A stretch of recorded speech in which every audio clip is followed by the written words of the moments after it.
Nationalist citizens party of India NCPI వాస్తవంగా ఎవడు పేరు కూడా పెద్దగా తెలియనటువంటిది. కేవలం రూ. 75 నిధులు ఉన్నాయి ఆ పార్టీ దగ్గర.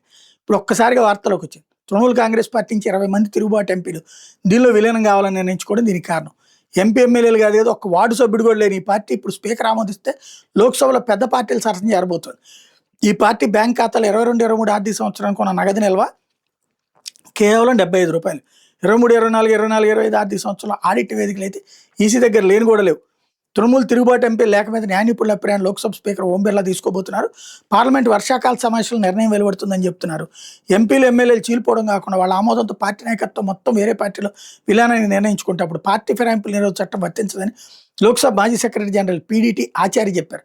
తృణమూల్ తిరుగుబాటుదారుల ప్రణాళిక వినూత్నంగా ఉందని, దీని గురించి చట్టంలో ప్రస్తావన లేదని ఎన్నికల సంఘం మాజీ అధికారి ఒకళ్ళు చెప్పారు. ఇందులో భార్యాభర్తలు ఉట్టియకుండు, షెన్లీకుందు స్వరాష్ట్రం పశ్చిమ బెంగాల్. ఎన్సీపీఐకి భర్త అధ్యక్షుడిగా, భార్య కోశాధికారిగా ఉన్నారు. తృణమూల్ కాంగ్రెస్ తిరుగుబాటు ఎంపీలు చేసిన ప్రతిపాదనకి స్పీకర్ ఓం బిర్లా ఆమోద ముద్ర వేస్తే లోక్సభలో ఇది 5వ పెద్ద పార్టీ అవుతుంది. ప్రస్తుతం 4వ స్థానంలో తృణమూల్ కాంగ్రెస్ 9వ స్థానానికి వెళ్ళిపోతుంది. ఎన్సీపీఐకి ఇప్పుడు కకోలి ఘోష్ దస్తీదార్ అధ్యక్షురాలు కావచ్చని, లోక్సభలో ఆ పక్షానికి ఆమె నేతృత్వం వహిస్తారన్నటువంటి ప్రచారంలో ఉంది.